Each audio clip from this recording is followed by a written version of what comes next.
So this is the story time about basically why I don't associate with my mother or let her see my children, and basically just dealing with the narcissistic mother. I guess it all started when I was a little girl. I was abused by her revolving door of boyfriends. But when I decided to come out about it and tell the truth about what happened to me, I had written a story and it went kind of viral. It went all over Winnipeg and stuff. And she essentially told everybody that I was lying, that I made it all up for attention, and that nothing that I say or I've been through, that everything is a lie, basically. Now, I lived with my mother until I was about, she abandoned me when I was 1. She came back for me when I was 3 and decided she was just going to take me back. And by that point, I was already calling my auntie Jackie, mom, and and I was being raised by her. I had my own room and stuff. I was really settled in with her, and I was happy. But she took me, and she was never able to show affection to me. I don't know why. I think it has something to do with the residential schools. Me and my brother, my little brother Cliff, she pretty much ignored us, except when we got into trouble. She would, hit us with things, and I have this scar on my arm from a cigarette burn. It's right beside my my thing there. It's a perfect circle. Anyways, how I got that scar was my mother used to take a lot of medications, and she used to be really doped up and do all sorts of drugs and stuff. And I was trying to talk to her, and I climbed up onto a chair, and she was smoking, and my arm, she put her arm down to put the smoke down, and it burned my arm. And as a kid, I went to flight and fight. I went to flight or fight mode, right? Or flight, fright, and freeze mode, right? So I was frozen, and I was screaming and screaming and screaming, but I was frozen. I couldn't move. I was just, I was in so much pain, and she was too doped up to notice that she was hurting me, and and so that scar, the reason why it's a big circle is because as I grew, it got bigger and bigger. I'm not sure how well you can see it on camera, but anyways, I went to live with my kukum when I was about 8 years old, and by that time I had already seen and been through so much horrific things with my mother, and the only things that I would hear about her is I would hear through the grapevine, or I would hear from my cousins who heard their mother talking about my mom living in Skid Row, or living on the streets, or having her house broken into and everything being smashed up, and because she owed drug dealers money or whatever, right? I wouldn't know. I literally wouldn't know if she was dead or alive.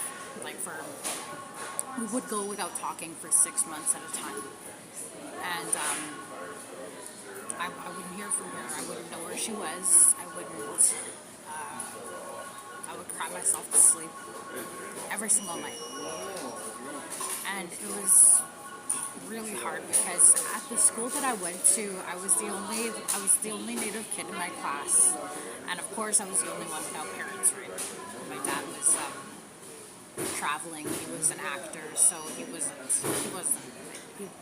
I would see him once every 2 years as well, but he never abused me like my mom did. And, he did the same things that my mother did, but For some reason, it never really bothered me. I only ever craved her love. She was the one that I wanted, more than anything. I wanted her love. So when my brother and sister were apprehended by CFS, I think they were young. They were like 3. I think my sister was 3 and my brother was like 5 or 6. And they were apprehended. And by this point, I was already living with my cuckoo, right? So I didn't care. But I would cry. I would call my mom and I would cry. I remember she was fighting really hard to get my brother and sister back. And her 55-year-old boyfriend at the time, I was 12, he would take me out places and say things to me like, oh, too bad you weren't older. Tell me about my mom doing drugs and telling me all sorts of stuff, like just very inappropriate. And I remember this conversation I had with my mom because she was talking to me on the phone and she was like, why are you saying these things? She's like, I'm fighting to get Grace and Cliff back. You know that I'm fighting to get my kids back. So why are you saying that I'm doing these drugs and stuff? And like, who told you this stuff? And I told her it was your boyfriend. Like, he's the one who told me. And he would take me out places to eat, and he would take me out to restaurants or to Tim Hortons or whatever, and tell me all sorts of stuff about her. And I watched her fight and fight and fight for them back, for my brother and sister back. But when I asked her, can I come live with you? Can I come and be with you? It was always the same answer, oh, it's not the right time. It's not the right time. And I would get so angry and so hurt, and I would literally beg her, like crying, like, why don't you love me? Why am I not good enough for you? Why are you fighting for my brother and sister back from care? You could take me anytime. You could take me right now if you wanted to, but you don't. You just don't want me, right? And to not be wanted by the one person that you love, and like, it was awful. And the feeling of begging somebody to love you and begging to be enough for somebody and to be worthy of their love. It was a feeling that I promised myself that I would never go through again. And I would never, ever, ever beg somebody to love me again. And I never did. Never. As my mom grew older, she became softer. She was able to show love. She was able to show, affection to my sister, and not really to me because I didn't really have a relationship with her. Like I said, I only saw her like once every 6 months, and she would give me like. She would little hug, but she would never, like, when I watched her with my baby sister, she would stroke her hair, she would love her up, she would kiss her, she would rock her, and I never had that from her. I never had that loving relationship from her, and I never understood why she didn't love me the same way that she loved my sister. And yeah, and at first I was angry about it, of course. I was jealous, and I was angry because I felt like I wasn't enough. But eventually I realized that that I should be thankful that at least my sister was able to experience that type of love. The first time that my mother ever actually hugged me and stroked my hair, I was 17 or 18, and I had just been beaten bloody by my boyfriend at the time and almost killed. And police drove me to her house, and she gave me the first real hug I ever received from her. And after that, she began to hug me, you know, and even a few times I put my head on her shoulder and she stroked my hair like a couple times when I was like 24 or something like that. And I would say that it was worth it to wait, to feel that kind of love. It was worth it, and at the time I would say that I would do it all over again, and I would go through it again in order to have that relationship that I had with my mother. But my little brother was an addict, and he died. Wow, I don't even know if it's a year ago or 2 years ago now, but it set something off in my mom. It was like, well, I have a plethora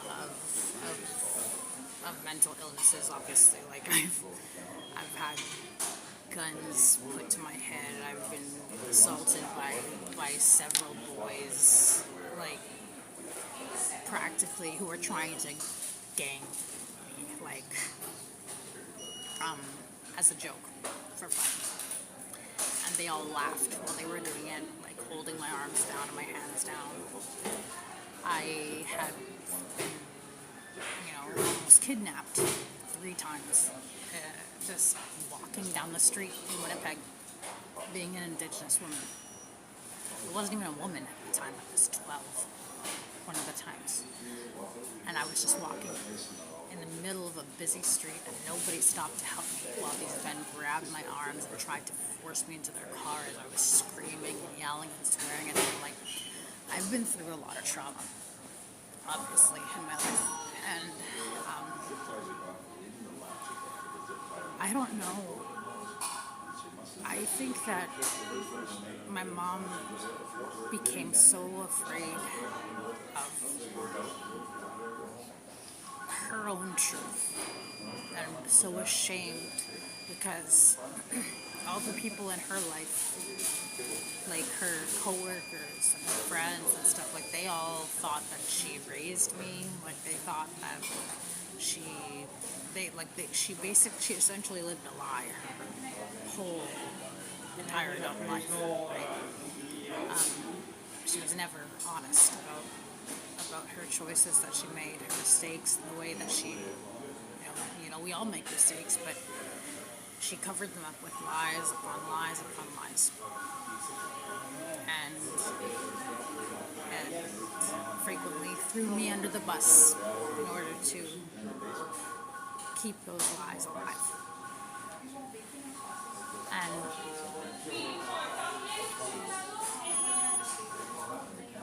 I don't know if it was like my brother battled addiction for a decade before he died. He battled addiction horrifically. Like he would be like falling asleep in the middle of conversations, driving in that condition. Like he was very sick. He was very sick, and he lived a very, very, very violent life. And he was very. I always felt like me and him had a special relationship together because both of us had been abused by my mother's boyfriends. We both understood each other in a way that nobody else ever would, because we went through that together. And I don't know if it's because, I don't know if my mother became the way she became because of her fear due to my brother's addiction, or what. I don't know. I don't understand why, but she my mother, so she called CFS on me more than 20 times. Like, she called CFS on me so many times. Anytime I was tired, anytime I, like, honestly, for no reason at all. Like, she would, it's almost like she would just get into her head that I must be on drugs, and I must be using again, and I must be whatever. And, and there was, like, I take drug tests every week, and I have for almost 3 years right now because I'm on methadone, and I have, like I said, I have a plethora of illnesses, one of them being osteoarthritis. And without methadone, I'm actually in a wheelchair. And if you go back and look at my photos from years ago, you would see pictures of me. I couldn't even get around my house without my walker. Not even my house. I had to use my walker. To go anywhere, I had to use my wheelchair. I couldn't walk. I was in pain. I would spend days and days in bed because my spine is literally coming apart. It's like bone fragments are coming apart at the bottom base of my spine. So methadone really gave me my life back, right? It gave me but being on such a strong medication, you have to take drug tests every week because if I was to use something else, it can kill me. It's very strong. It's a very strong medication. So obviously, every time she called CFS, they have access to my medical files. They have access to everything. But no matter what I did to prove to her that I am not doing whatever it is she thinks I'm doing, no matter what, she just wouldn't stop. She wouldn't stop. She called CFS on me 20 times trying to get my kids taken away from me. So much so, in fact, that every time they showed up to my house, they would say, "So, how's your relationship with your mom?" And I knew it was her because nobody else cares enough to do something like that, to me. And recently, my daughter, my 12-year-old daughter, was sexually assaulted by a man that was a very, very close family friend of mine for years and years. I had met him 6 years ago when I interviewed him because he was a very big supporter for Indigenous men, the over-incarceration of Indigenous men. He was a big advocate, and we did a lot of the same work, so I thought. And he was a very, very good friend of mine, one of my best friends, and I thought I could trust him with my life. And I left him.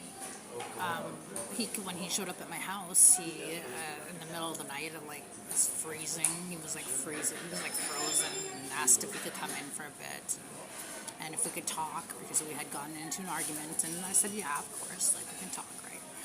And we talked and everything, and then I had to go get my medication from Shoppers, which is 5 houses away from me. So it doesn't even take me 2 minutes to walk there. But I have to wait there for 15 minutes because, it's just a policy or whatever. But anyways, I left him alone to sleep in my spare bedroom that I have in my house. For 15 minutes, I was gone. And in that time, he assaulted my daughter. My daughter came to me, she ran to me crying. And I heard somebody crying, I heard somebody crying loud and hard at Shoppers, and I thought that sounds like my daughter, right? And I turned and it was her, and she was running, she was bolting over to me, she ran to me and she's just saying, "Mommy, mommy, mommy, mommy," he's bad. bad, he's evil, he's a bad man, he's evil. And I immediately, like, I went back home. I told her, I said, you stay here, because the people at Shoppers, like, they all follow me on Facebook and stuff. Like, they're my friends. Like, I see them every day, right? So obviously I've seen them every day for 3 years. Like, I know that they'll keep her safe, and I know that she's safe there. So I told her to stay there. And I went back to my house. I told him, I said, get the out of my house. I called the police. The police are on their way. Like, you're a pedophile, you're a child molester. Like, get the out of my house. Like I wanted to kill him. I wanted to kill him. And I believed my daughter. Of course I believed my daughter. Like, I know what it feels like when your own mother doesn't believe you. And it's the most horrible, awful feeling, and I could never put my children through that.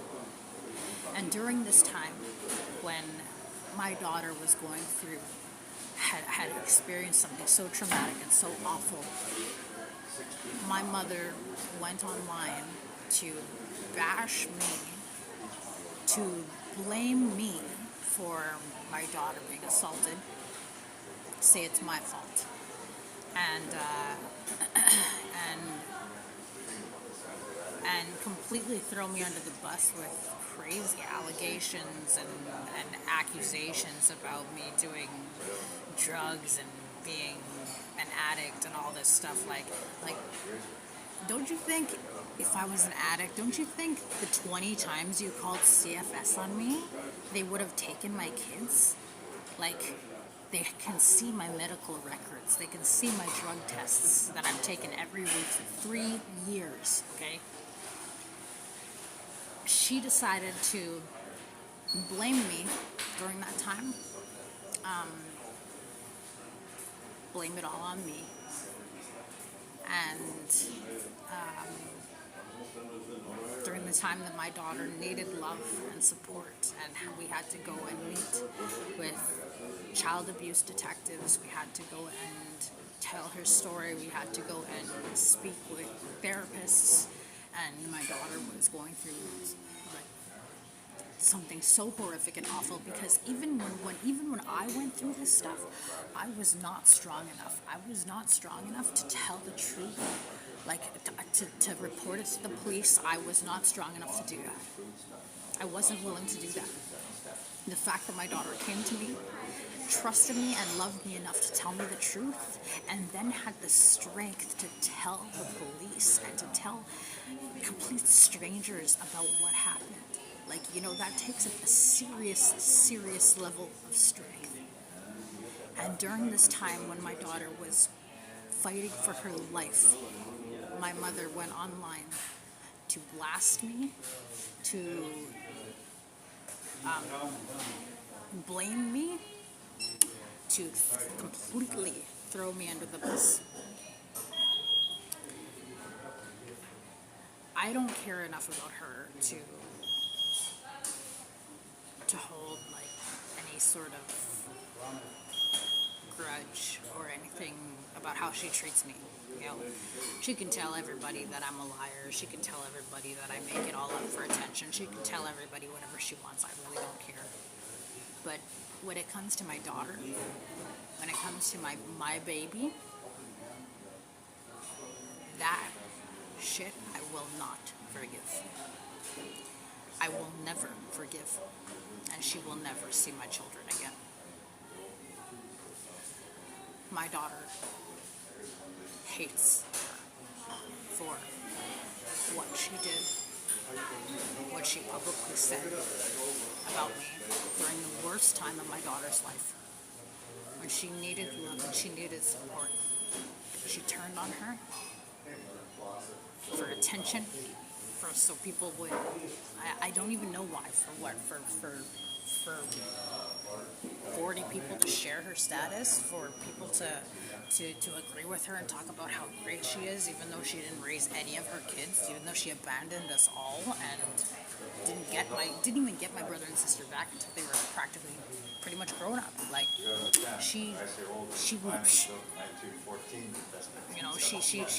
liar, she's a manipulator, and the fact that she betrayed my daughter in the way that she did, that's it. I've forgiven her for many things. I've forgiven her for way too many things from my lifetime. But this, I will never forgive her for this. If my daughter ever decides to forgive her, then I'll put it behind me. But as far as I'm concerned, how my daughter feels, I will always stand by her side. I will never put her through what my mother put me through. I will never make my daughter feel the way that I had to feel for so many years. I can't even fathom how somebody could treat their children like that. I can't even fathom it. And I get that she's probably all messed up from my brother dying and stuff, but you know what? I am not my brother. And I have done nothing but prove myself over and over and over again. And the fact that the pedophile who attacked my daughter was using my mother's words to attack me and my daughter online and have his family attack us, sharing my mother's statuses about me, because using it as justification to abuse and attack my daughter and me and my daughter, like, that is inexcusable. It's disgusting. It's horrific. And you have to be very, very, very sick in the head to do something like that. So this was my experience dealing with a narcissistic mother. I will never have a mother. My mother was my people. My mother was my Auntie Jackie. You know, they both passed away within 6 months of each other. But I carried them every day. And they're the ones that I owe my life to. They're the ones that suffered for me. They're the ones that fought for me and believed in me when nobody else did, when I was an addict, when I was suffering. They're the reasons that I'm still alive. And as far as I'm concerned,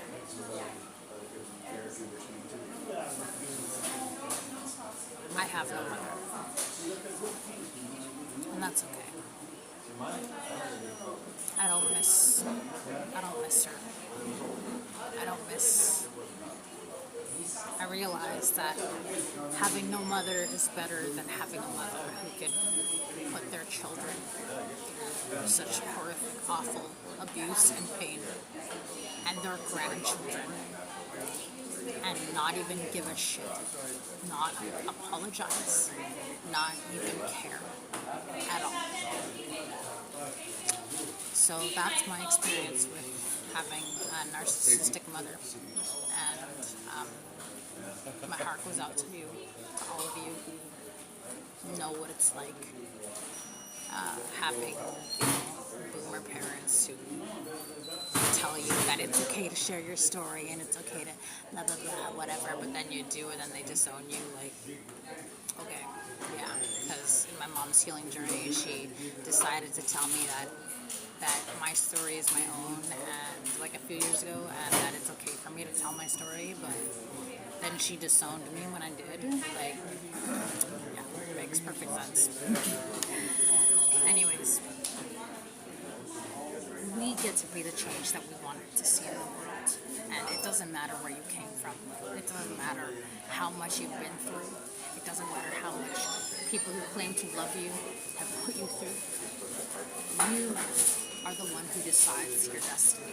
You are the one who decides where you're going to go with your life. I have traveled to over 200 communities. I have traveled across the continent telling this story, telling my story with tens of thousands of people.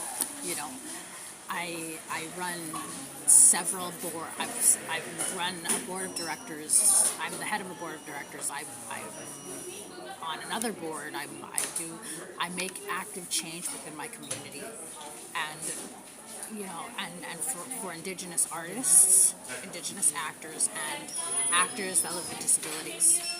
And I don't need her approval, and I never will again. And I'm happy, and I have my baby girl, and I love her, and I supported her, and she came to me, and she trusted me enough to tell me the truth about what happened, and she trusted me enough to come to me knowing that I would protect her the way that I wasn't protected. And that It's in my car. that makes I it don't like all to have it in my worth jacket it. or put holes in my pocket. The Russian space program. Yeah. Sending love. The U.S. spent so many millions to design a tender working space.